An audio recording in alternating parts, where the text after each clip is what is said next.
বৃষ্টি নাই। সুলাইমান আলাইহিস সালামের উম্মত এসে বলল, নবী গো, বৃষ্টির বড় অভাব, বৃষ্টি নাই, বৃষ্টির বড় দরকার। সুলাইমান আলাইহিস সালাম বলেন, উম্মতেরা রে, ও আমার ফিলিস্তিনবাসী, তাহলে তোমরা আসো, আমরা বিরাট বড় প্রান্তরে একত্রিত হইয়া আমরা আল্লাহর দরবারে দোয়া করি যেন আল্লাহ আমাদেরকে বৃষ্টি দেয়। নবী সুলাইমান ঘোষণা দিলেন, লক্ষ লক্ষ সুলাইমান আলাইহিস সালাম বনি ইসরাইল নিয়া এবং ফিলিস্তিনবাসীদেরকে নিয়া নবী সুলাইমান রওনা করলেন। আল্লাহর নবী সুলাইমান মাঠের মধ্যে রওনা করে আগে আগে যাচ্ছে। এমন সময় দেখলেন বিরাট বড় প্রান্তরের ভিতরে একটা ব্যাঙ। এই আমার দিকে তাকান, ব্যাঙ, ব্যাঙ, নাম কি? ব্যাঙ। একটা ব্যাঙ, সুলাইমান নবী দেখতেছেন একটা ব্যাঙ দুই পায়ের উপরে ভর দিয়া ব্যাঙের সামনে যে হাত আছে, হাত দুইখানা আল্লাহর দরবারে বাড়াই দিছে। একসাথে জোরে বলেন সুবহানাল্লাহ। কিসে হাত বাড়াইছে? ব্যাঙ, ব্যাঙ। পায়ের উপরে ভর দিয়ে ব্যাঙে সামনে যে দুইটা হাত আছে ব্যাঙের, এই দুইটা হাত আল্লাহর আসমানে বাড়াই দিয়া ঘরাত ঘরাত করে শব্দ করতেছে।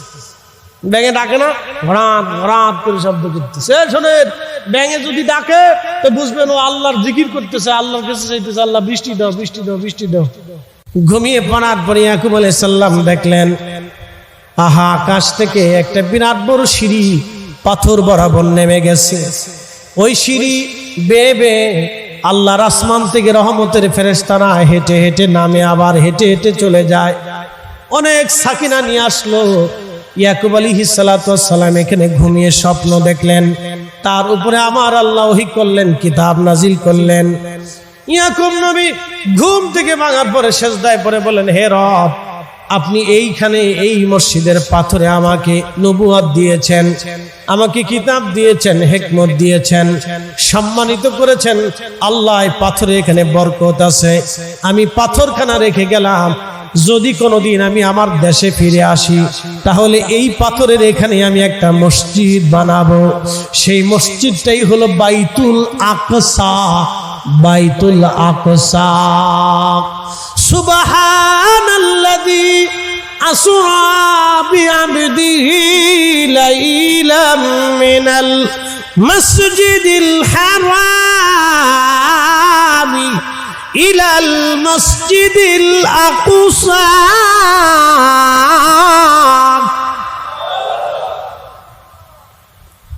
হযরত সাইয়েদুনা ইসমাঈল এবং ইব্রাহিম দুইজন বানাইলেন কাবা শরীফ, আর হযরত ইয়াকুব আলাইহিস সালাম বানাইলেন বাইতুল আকসা। ওই ৭০,০০০-এর জন্য ইব্রাহিম দোয়া করেন নাই, বলেন নাই আল্লাহ আপনি আমার নসলে ৭০,০০০ নবী পাঠায়েন, কিন্তু ইব্রাহিম একটা কথা বলেছেন, আল্লাহ আমার নসলে আপনি আখিরি নবী পাঠাবেন। কারণ ইব্রাহিম জানে ৭০,০০০ কেন, সব নবী রাসূলদেরকে এক পাল্লায় দিলেও আমার সন্তান মুহাম্মদুর রাসূলুল্লাহ সাল্লাল্লাহু আলাইহি সাল্লামের ওজনের সমান হবে না। কথা বলেন ঠিক না বেঠে? চিকদেরবাসী মনোযোগের সাথে শুনে যাবেন। আজ সাইয়েদুনা ইব্রাহিমের দোয়ার কারণে আমার নবী ভুলে যান নাই, বললেন আমার আব্বা মিল্লাতের বাবা ইব্রাহিম আমার জন্য দোয়া করেছেন। আমার উম্মত সন্তানের জন্য যেহেতু বাবা দোয়া করেছে, আমার উম্মতরা তোমরা ভুলে যাও না, আমার জন্য যখন দুরূদ পাঠাবা আমার মিল্লাতের বাবার জন্য দুরূদ পাঠায়ো।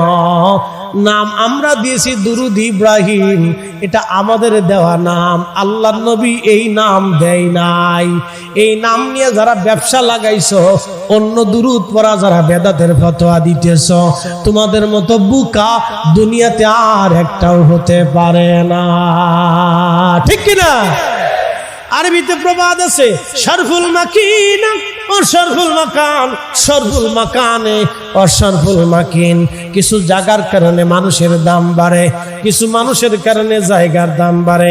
ইব্রাহিম খলিলুল্লাহ জানতেন ৭০,০০০ নবী আসলেও আমার কাজ হবে না, আমার একটা বেটা আখিরি নবী যদি আমার নসলে আসে, আমার ওই বেটার কারণে আমার ইজ্জত বেড়ে যাবে। ঠিক কিনা? হযরত নবী সুলাইমানের জমানায় বৃষ্টি নাই,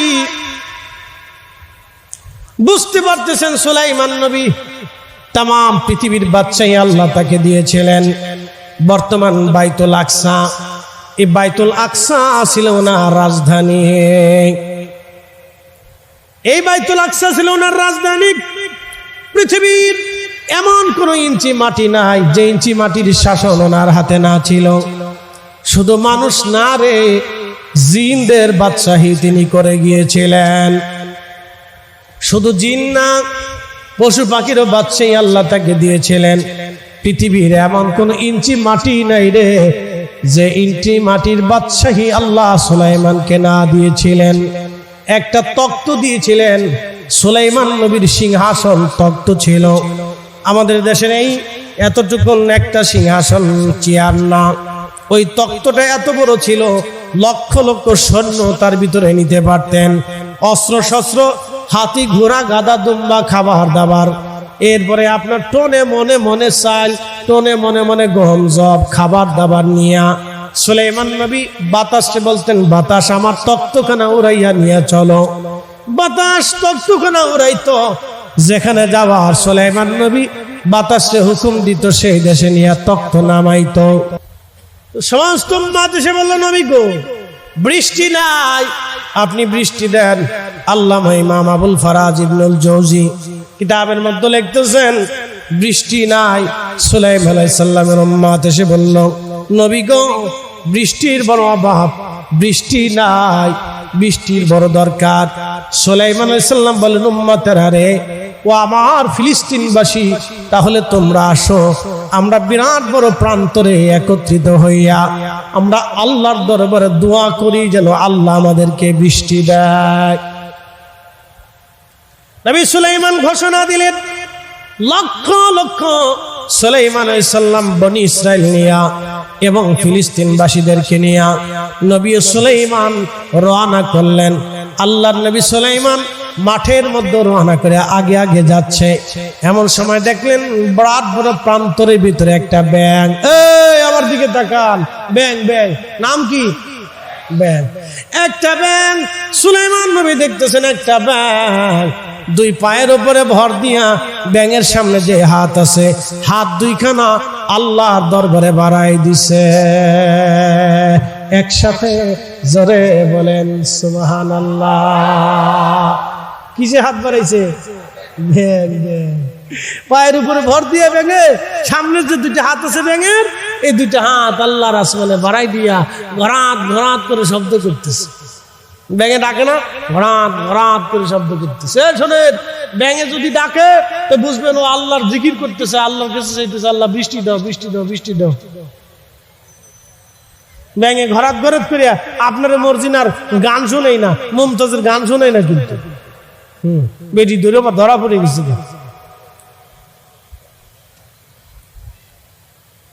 তো খুব মনোযোগ দিবেন। সুলাইমান আলাইহিস সালাম ব্যাঙ দুইখানা হাত সামনে বাড়াই দিয়া ব্যাঙে ঘরাত ঘরাত করে শব্দ করে।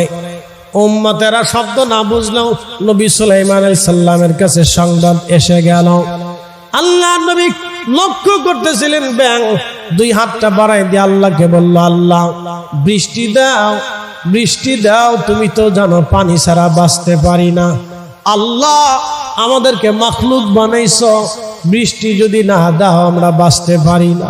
আল্লাহ বৃষ্টি দাও, আল্লাহ বৃষ্টি দাও। ব্যাঙ হাত দুইখানা বাড়ায় বাড়ায় চোখের পানি ফেলে ফেলে কাঁদে, আল্লাহ আসমান থেকে বৃষ্টি দাও। সুলাইমান নবী লক্ষ্য করলেন ব্যাঙ যখন বৃষ্টি চাইতেছে তখন ব্যাঙের দোয়া আল্লাহর দরবারে পছন্দ হয়ে গেল। আল্লাহ দরবারে পছন্দ হয়ে যাওয়ার পরে বৃষ্টি বাজেট হয়ে গেল। সুলাইমান নবী বললেন, আমার উম্মতরা ফিরে চলে যাও, তোমাদের আর সালাতুল ইস্তিসকার নামাজ পড়া লাগবে না। বলে, হুজুর আপনি বললেন নামাজ পড়ার জন্য, আমরা নামাজ পড়ার জন্য দোয়া করার জন্য আসছি, আপনি আমাদেরকে ফিরিয়ে নিয়ে যাচ্ছেন কারণ কি? বলে, তোমরা দেখো বুঝো নাই, আমি যা দেখেছি তোমরা তা দেখো না, আমি যা শুনি তোমরা তা শোনো না। আমি যা বুঝি তোমরা তা বুঝো না। আমাদের আগে ব্যাং এই প্রান্তরের মধ্যে দাঁড়াইয়া দুই পায়ের উপরে ভর দিয়া দুই হাত আল্লাহর দরবারে বাড়াইয়া এই ব্যাং আল্লাহর দরবারে কাঁধে বৃষ্টি চাইতেছিল। আমার উম্মতেরা রে, আমাদের আর দোয়া করা লাগবে না, ব্যাঙের দোয়া আল্লাহর দরবারে কবুল হয়ে গেছে। আল্লাহর আকাশ থেকে বৃষ্টি আসবে, চলে যাও, বাড়ি ফিরে গেলে আকাশ থেকে বৃষ্টি চলে আসবে। ঠিক আল্লাহর ব্যাঙের দোয়া কবুল হয়ে গেল। সুলাইমান আলাইহিস সালামের উম্মতরা বাড়ি যাওয়ার আগে আল্লাহর আকাশে মেঘ জমে গেল, অঝোর দ্বারায় বৃষ্টি নামা শুরু হয়ে গেল। একবার জোরে জোরে বলা যাবে কি আল্লাহু আকবার? একসাথে বলবেন আল্লাহু আকবার। কার খলিফা? না না, একসাথে বলতে হবে আমরা কার খলিফা? কার খলিফা? তা আল্লাহর খলিফা কি চুরি করে? মসজিদের জুতা কারা চুরি করে? কুত্তায় করে না বানরে নিয়ে যায় না হনুমানে নিয়ে যায় যে তোরা পাই দিবি না, আমরা নতুন করে জুতা পাই দিব? যা না, হনুমানেও নেই না, বানরেও নেই না, কুকুরেও নেই না, বিড়ালেও নেই না, ওই মানুষই না আমাদের চুল ধরে দেইয়া জুতা চুরি করে। যারা মসজিদের জুতা চুরি করে ও তো মুসলমান তো পরের কথা, তো মানুষই হতে পারে। যারা খাবারে ভেজাল দেয় ও মুসলমান তো পরের কথা, ও মানুষই হতে পারে না। কথা কন না কেন? আল্লাহর সৃষ্টির ভিতরে কত জাতি আল্লাহ বানাইলেন। জিন জাতি, ফেরেশতা জাতি বানাইলেন, গরু, ছাগল, হাঁস, মুরগি, ভেড়া, বকরি, উট, গাধা, গম্বা, ঘোড়া।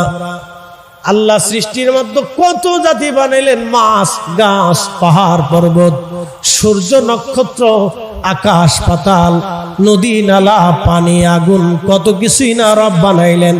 কোন জাতির সাথে আল্লাহর প্রেম হয় নাই, কারণ আল্লাহ বলেন ইউসাব্বিহু লিল্লাহি মা ফিস সামাওয়াতি ওয়া মা ফিল আরদ।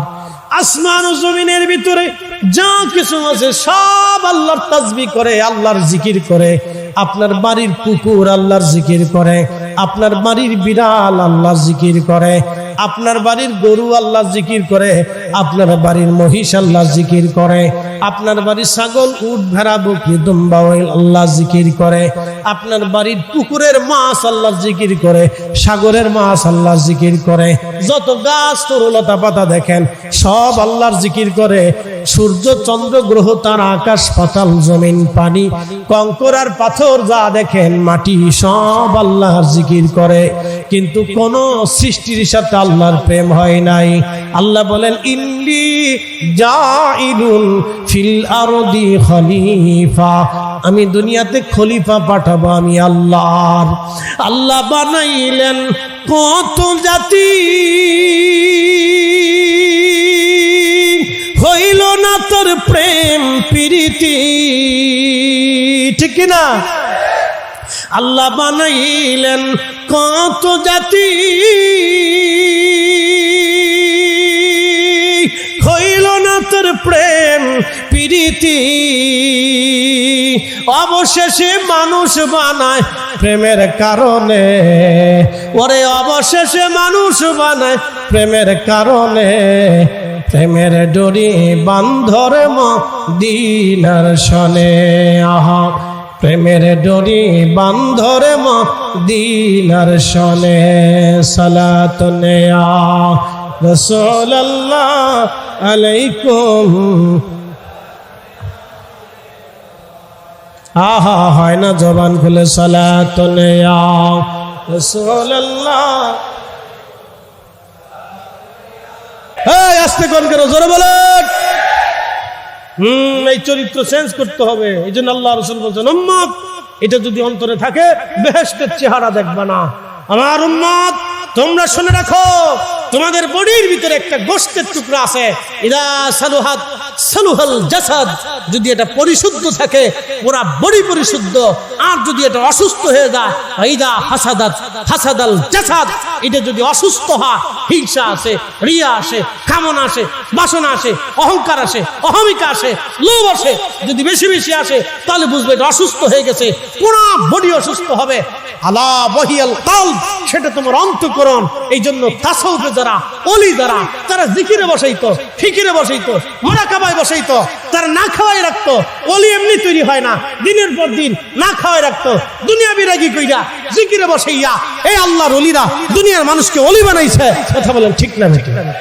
আসেন নবীজিকে সালাম জানাই, ইয়া নবী সালাম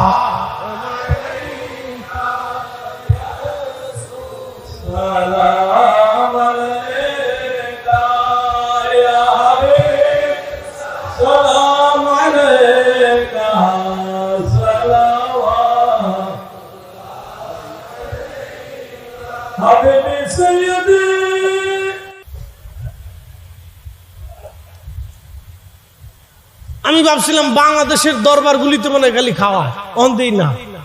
হুজুর গাউসে পাকের আওলাদের দরগাহে প্রতিনিয়ত মালয়েশিয়ান সরকার খাবার খাওয়া। মারহাবা। কি চমৎকার! মাজার শরীফের পাশে সাইনবোর্ড দিয়ে লিখে রাখছে, এখানে কোন পুরুষ আর নারী যদি আইসে ডেটিং করে, যুবক যারা ওরা বুঝছে ডেটিং করে, ডেটিং চেটিং পেটিং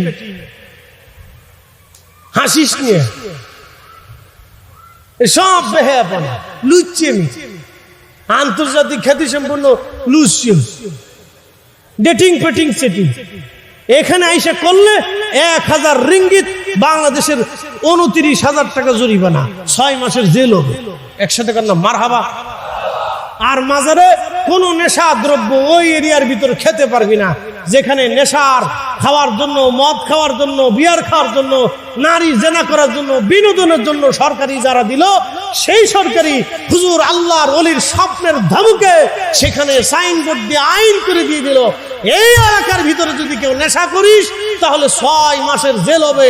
বাংলাদেশের প্রত্যেক মাজারে মাজারে এইভাবে সুন্দর করে দরবারে একেবারে ডেটিং সেটিং আর গাঁজা নেশা দ্রব্য যারা করবে ওদের 1 বছর করে ধরে ধরে জেলখানার ভিতরে ঢুকাই দিলে সব মাজার পবিত্র হয়ে যাবে। কথা বলেন ঠিক না? এটা দেখার পরে আমার কাছে খুব ভালো লাগছে। বললাম না, এরা যথোপযুক্ত আওলাদের রাসূলের সম্মান দিছে না। 6 মাসের জেল খেটে আসবে, বাপ কলিও ছাড়বে না ওরা। বাংলাদেশের পুলিশে তো বিড়ি হইলেও খেয়ে ফেলা। পুলিশ যারা চাকরি করেন মাফ করে দিই, দুঃখে পড়ে বলতেছি, সবাই খারাপ না, ভালো তো আছে। ভালো না হলে তো আর একটা প্রশাসন চলে না, ঠিক আছে না? 2-1টা আছে, তো কিছু না থাকলে তো বিড়ি দিয়ে যায়। এই 2-1টার লেগে সারা গ্রুপের ইয়ার দুর্নাম হয়ে যায়। হ্যাঁ, ভালো তো আছে ভাই, অনেক ভালো লোক আছে পুলিশের ভিতরে, ভালো না এমন কোনো কথা না, অনেক ভালো লোক আছে। আমার ভাই বেরাদার, আমার বন্ধু বান্ধব পুলিশের অনেক বড় বড় অফিসার আছে, সেনাবাহিনীর অফিসার আছে, আমার ছোট ভাই এনআইসির অফিসার। তো ওরা চাকরি বাকরি করে, আমি কই সাবধান, এটা একটা করিস না, করিস না ভাই, ডান বাম করিস না, হালাল খাইস, 2 নম্বরে করিস না, দরকার নাই, পৃথিবীতে বাঁচবি কয়দিন, ওগুলো প্রয়োজন। হালাল খাও, অল্প খা, বেশি খাওয়ার দরকার নেই। খুব মনোযোগ দিই। তো কি আর বলবো, বলার তো কিছু নেই। তো ওদের দেশে আপনি পয়সা দিলে ছাড়বে না, 6 মাস খাইতে আগে যা, ভালো ভালো, এগুলো আইন দরকার। তাহলে বোঝা গেল আওলাদের রাসূলকে সরকার যথোপযুক্ত সম্মান দিয়েছে। কথা বলে ঠিক না বেঠিক? হ্যাঁ, ইসলাম তারা এনেছিল। ঠিক ভাই আমার, নসল এত দামি, রসুলের নসল এত দামি নসল, যেই নসলের জন্য ইব্রাহিম বারবার দোয়া করছে, আল্লাহু আকবার। না না, জোরে বলেন আল্লাহু আকবার।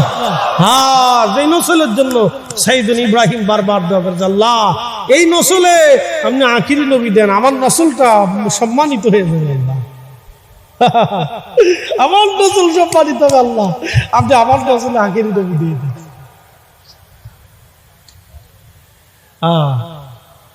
প্রিয় উপস্থিতি হাজিরিন, মনোযোগ দিবেন। হুজুর গাউসে পাকের সন্তানের আওলাদের মাজারে দরগাহে যাওয়ার পরে দেখি এখানে খাওয়া দাওয়া আছে। ভাবছিলাম আমাদের দেশের দরবারের মাজারগুলিতে মনে হয় কিছু পাগল আছে, আছে না ভাই? কিছু কিছু মাজারে কিছু পাগল আছে না, মজ্জুব আছে। আবার কিছু আছে শিকল মিকল দিয়ে, মাথা মুতে দিয়ে, এখানে সেখানে দিয়ে কি করে না করে বুঝি সুঝি না, কোন সিস্টেম তাও জানি না। আছে কিছু পাগল আছে ব্রেনই পাগল, এটা অরিজিনালি পাগল। ও মন ছেলে থাকলো, নালে ঘুমাইলো, নালে হাঁটলো, নালে কানলো, নালে গান গেল, নাল মানুষের গাইলে, কি করে না করে ও নিজেও জানে। মেন্টালিটি সমস্যা। আবার কিছু পাগল আছে মজ্জু, দুনিয়া বিরাগী, এরা দুনিয়াকে লাথি মেরে আল্লাহকে খুশি করার জন্য দিনহীন হয়ে আল্লাহর পথে বের হয়ে যায়। ভাবলাম মালয়েশিয়ার মতো একটা উন্নত একটা দেশে মাজারে কি আর এই মজ্জু পাওয়া যাবে? ঠিক যায় দেখি মাজার মসজিদের পাশে কিছু আল্লাহর দুনিয়া বিরাগী মানুষ এতে কাফে জিকিরে ফিকিরে তসবিহ তাহলিলে রপ্ত আছে। একসাথে বলা যাবে না মারহাবা? ওখানে যায় দেখি আছে। তার অর্থ কি জানেন? কিয়ামত পর্যন্ত ওই মুজাহাদা করে যাবে। কিছু মানুষ থাকবে দুনিয়া বিরাগী হয়ে আল্লাহকে পাওয়ার জন্য, ওলি হওয়ার জন্য চেষ্টা করবে। এটা কখনো বন্ধ হবে না। পৃথিবীর প্রত্যেকটা জনপদে কুতুব আছে, জানেন? আবদাল আছে, কুতুব আছে, আবদাল আছে। পৃথিবীর প্রত্যেকটা জনপদের কোথাও না কোথাও আল্লাহ কুতুব বানায় রাখছে, আবদাল বানায় রাখছে।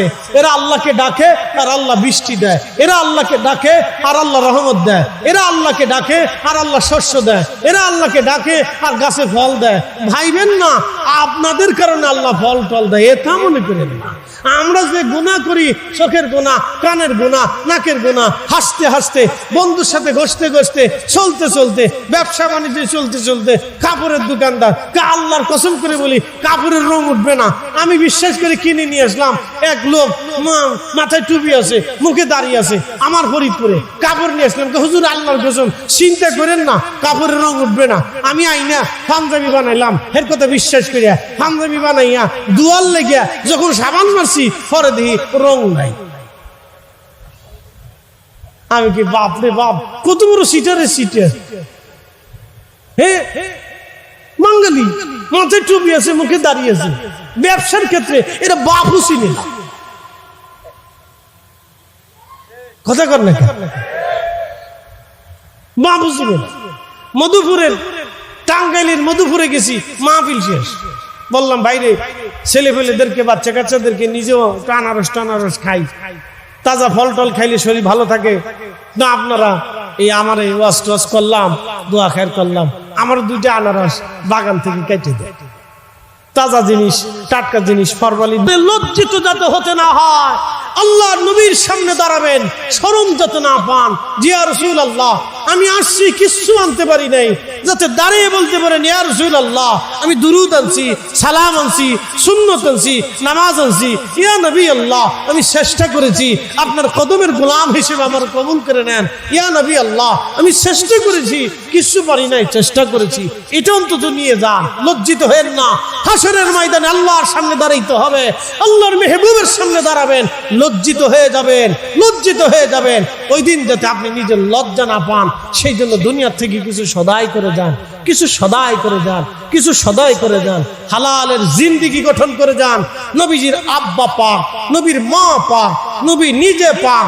আপনি উম্মত হয়েছেন, আপনার জবান থাকবে পাক, চোখ থাকবে পাক, কান থাকবে পাক, হাত থাকবে পাক, পা থাকবে পাক, রক্ত থাকবে পাক, আপনার জবান থাকবে পাক, খাবার থাকবে পাক, আপনার কাপড় থাকবে পাক, আপনার পোশাক থাকবে পাক।